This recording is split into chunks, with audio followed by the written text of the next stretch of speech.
Good morning students. Last lecture में हमने discuss किया था प्रिकॉशन ऑफ इनकम मेथड कि इनकम मेथड को कैलकुलेट करते हैं तो हमें किन किन बातों का ध्यान रखना चाहिए, कौन कौन से आइटम हैं जिनको हम इनकम मेथड से नेशनल इनकम काउंट करते हैं तो उन्हें ऐड करते हैं। सिमिलरली आज के लेक्चर में हम डिस्कस करेंगे precaution of value added method. ठीक है कि वैल्यू एडिड मेथड से जो फॉर्मूला लेते हुए जो हम नेशनल इनकम काउंट करते हैं तो इस वैल्यू एडिड मेथड में कि कौन कौन से हमें स्टेप्स फॉलो करने हैं और किन किन आइटम को इंक्लूड करना है, किन को नहीं करना है, ये बहुत इम्पोर्टेंट हो जाता है। तो हमें कौन सी सावधानी या प्रिकॉशन अपनाने चाहिए ताकि हमारी नेशनल इनकम है वो एक्यूरेट आए। ठीक है, उसमें ना तो कोई हमारी मिस ये कैलकुलेशन ना हो, ना ही हमारी ये जितनी नेशनल इनकम है उसकी वैल्यू ज़्यादा हो न कम हो। एक्चुअल जो हमारी कंट्री की पोजीशन हमें देखनी है तो इसके लिए जाहिर सी बात है कि एक्चुअल में जितना आउटपुट हो रहा है उतनी ही कैलकुलेशन हो।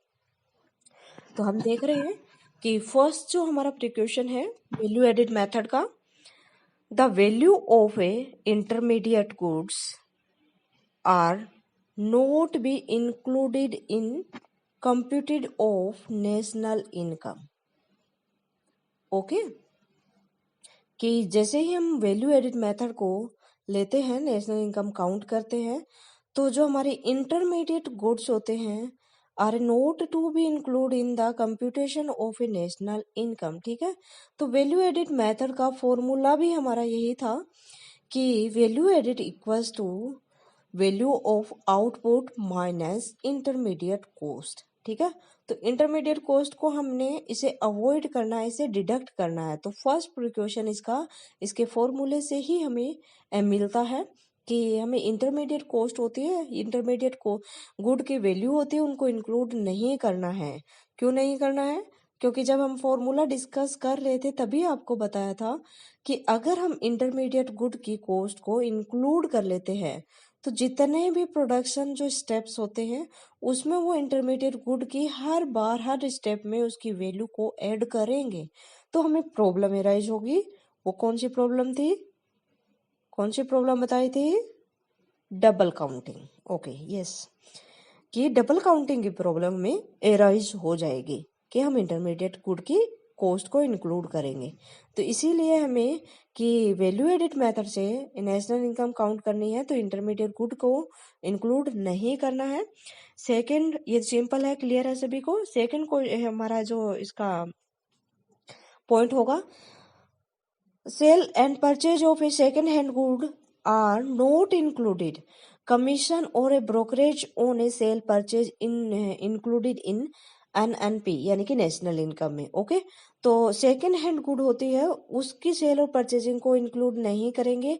क्यों नहीं करेंगे? क्योंकि फर्स्ट टाइम जिस टाइम या जिस ईयर को वो गुड प्रोड्यूस हुई थी, मार्केट में जो सेल हुई थी, तो उसी टाइम उसकी वैल्यू को नेशनल इनकम में ऐड कर लिया था। अब दोबारा से उसको ऐड करेंगे, किसी ने दोबारा से उसको सेल कर दिया है किसी अनदर पर्सन को, तो वो रीसेल में आएगा। तो अब दोबारा से उसकी वैल्यू को ऐड करेंगे तो नहीं तो गुड बन ही नहीं रही ना, पुराने गुड ही तो एक पर्सन से दूसरे पर्सन की तरफ ट्रांसफर हो रही है। तो यहाँ पे प्रॉब्लम ऑफ डबल काउंटिंग की ये हमारी एराइज हो जाएगी। ठीक है, तो ये हमें इंक्लूड नहीं करना है। ठीक है, तो एग्जाम्पल हमने लास्ट लेक्चर में दिया था इनकम मेथड में कि जिस प्रकार से कार है, 5 लाख की कार है, फर्स्ट टाइम वो सेल होती है, मार्केट में आती है, देन उसकी 5 लाख वैल्यू ऐड हो जाती है। अब किसी बंदे ने 6 महीने 1 साल तक उसे चलाया कार को, देन वो सोचता है कि इस कार को मैं सेल कर लूं और मैं कोई नई परचेज कर लूं। तो जैसे वो कार को सेल करेगा, जो 5 लाख में जिस टाइम उसने परचेज किया था, 5 लाख प्राइस था, अब 5 लाख में तो कोई परचेज नहीं करेगा ऑब्वियसली, क्योंकि एक तो वो जैसे ही कोई भी गुड मार्केट में आता है तो उसकी प्राइस डाउन ही होती है। ठीक है, और जैसे ही उसको यूज कर लेते हैं तो देन उसकी प्राइस ऑटोमेटिक ही रिड्यूस होगी क्योंकि वो पुरानी हो गई है। तो अब वो सपोज 3 लाख में किसी को सेल करता है, तो अब 5 लाख पहले से ऐड था, अब 3 लाख ऐड कर लेंगे तो कार तो वही है ना। तो ऐसे कहने में तो ट्रांजेक्शन 8 लाख का हो गया, पर लेकिन नहीं, कि आउटपुट तो 8 लाख का नहीं हुआ, कार बनी है एक ही बार, उसी टाइम 5 लाख उसका वैल्यू था, वो ऐड हो गया, देन ओके, अब उसे रीसेल करते हैं। तो इसमें हमारा चाहे वो 3 लाख की सेल हो, 2 लाख की हो, 4 लाख की, उससे कोई फर्क नहीं पड़ता है। ठीक है, तो यहाँ पे उसकी वैल्यू को हम ऐड नहीं करेंगे। आपको ध्यान नहीं रखना है कि केवल नई वस्तु होती है, नई गुड होती है, उसी की वैल्यू ऐड करनी है, सेकंड हैंड गुड की वैल्यू को ऐड नहीं करना है। ओके, इसी के साथ में सेकंड हैंड गुड में कमीशन और ब्रोकरेज की जो वैल्यू होती है उसको ऐड करेंगे भाई। ओके, क्योंकि 2 पर्सन है वो सेल कर रहे हैं, बीच में उसका कोई बिचौलिया, जिसे हम कहते हैं बिचौलिया, कमिश्नर या ब्रोकरेज यानी कि बिचौलिया, दोनों के बीच में मिलाने वाला। तो उसकी तो बंदे की मेहनत है ना, वो घूम रहा है, ठीक है, कहीं पे डायरेक्टली जाके मिल रहा है, कहीं पे वो अपनी बाइक लेके जा रहा है, तो उसका ना कुछ स्पेंड हो रहा है, उसकी कुछ ना कुछ तो उसकी मेहनत लग रही है। तो उन दोनों के बीच में वो देखेगा कि प्राइस का जुगाड़ ऐसे बैठ जाए, दोनों ही खुश हो जाए और उससे भी कुछ मिल जाए। ठीक है, तो उस बंदे की तो मेहनत है, उस बंदे को जो पैसा मिला है, तो वो तो उसकी अर्न इनकम होगी, तो वो इनकम ऐड करेंगे। ओके, तो कंफ्यूज नहीं होना, सेकंड हैंड गुड है उसको तो ऐड नहीं करेंगे सेल परचेज को, पर लेकिन सेकंड हैंड गुड को बिकाने वाला जो पर्सन होगा, जो उसकी कमीशन होगा, उसका ब्रोकरेज होगा, उसकी जो इनकम होगी उसको तो ऐड करेंगे भाई, क्योंकि ये उसकी अर्न इनकम है। ओके, थर्ड पॉइंट है services for self consumption are not included in national income. ठीक है, ध्यान रखना बेटा, ध्यान से सुनो, क्या कहा जा रहा है, service for the self consumption, अगर यहाँ पे आता है goods for the self consumption तो इंक्लूड होगा। ठीक है, गुड्स यानी कि फार्मर है, वो प्रोड्यूस कर रहा है वीट, कुछ अपने के लिए बचा लिया, घर में यूज करने के लिए सेल नहीं किया है, तो उसकी वैल्यू को ऐड करेंगे। वो वैल्यू कौन सी रहेगी, इम्प्यूटेड या एस्टिमेटेड, लास्ट क्लास में डिस्कस किया था, रिवाइज इट। ओके, इसी प्रकार से जिसका खुद का घर है तो वो रेंट पे नहीं दे रहा है, तो उसके हाउस की इम्प्यूटेड वैल्यू को ऐड करेंगे। ओके, पर यहाँ पे बात आती है सर्विस की, तो service for the self consumption are not included, तो सर्विस की वैल्यू को इंक्लूड नहीं करते। क्यों नहीं करते, इसका रीजन ये है कि सर्विस होती है, उसकी वैल्यू को आप in terms of money measure नहीं कर सकते हो।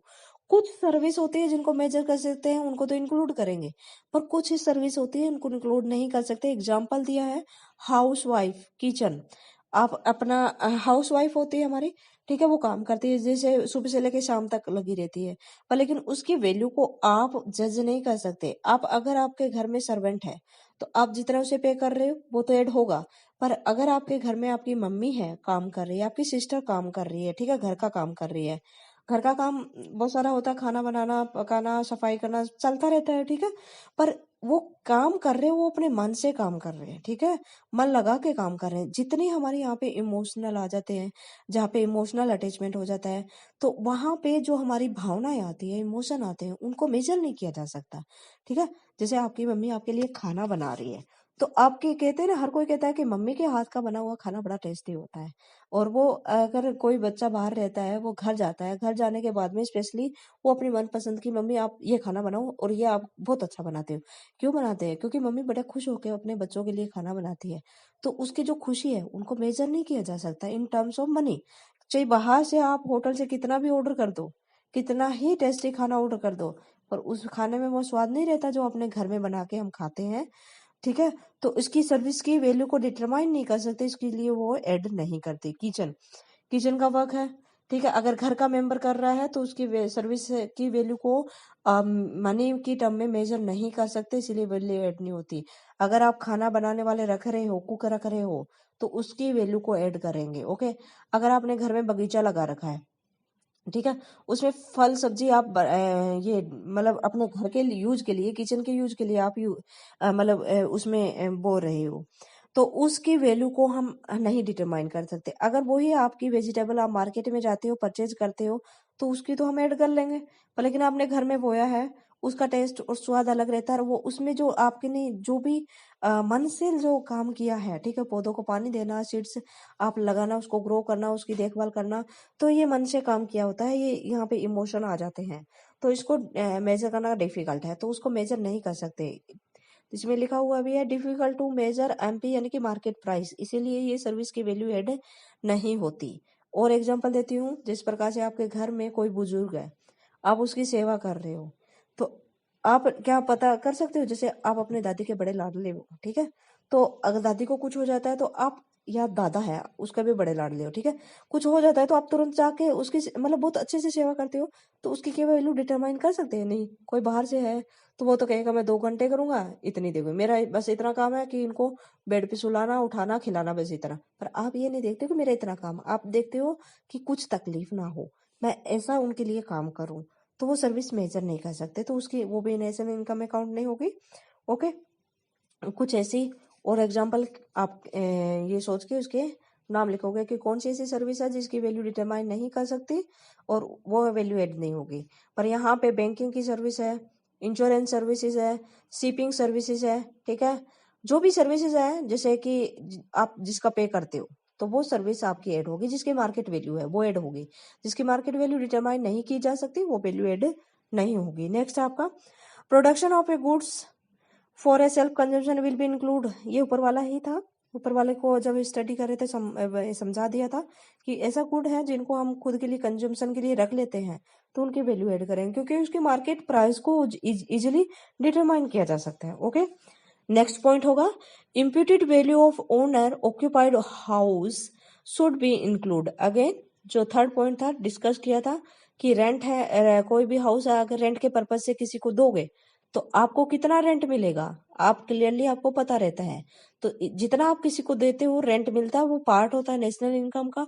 अगर वो रेंट हाउस रेंट पे नहीं देते हो, खुद यूज कर रहे हो, तो उसकी जो एस्टिमेटेड जो रेंट होगा वो हम नेशनल इनकम में काउंट करेंगे, नेशनल इनकम को कैलकुलेट करते हुए। ओके। क्योंकि इसकी मार्केट वैल्यू को डिटरमाइन करना इजी रहता है और पॉसिबल है। Next last change in stock of a good will be included, ये केवल आपका ये वैल्यू एडिट मेथड का ही पॉइंट है, इसी में इंक्लूड करते हैं। Change in stock it is the part of total sale, ठीक है। तो हमने ये बोला था ना कि अगर मार्केट में कोई भी गुड आपकी सेल हो जाती है उसी टाइम, तो जो मार्केट तो उस टाइम हमारी क्या रहेगी, प्रोडक्शन की वैल्यू मार्केट में जितना सेल कर दिया है इक्वल है।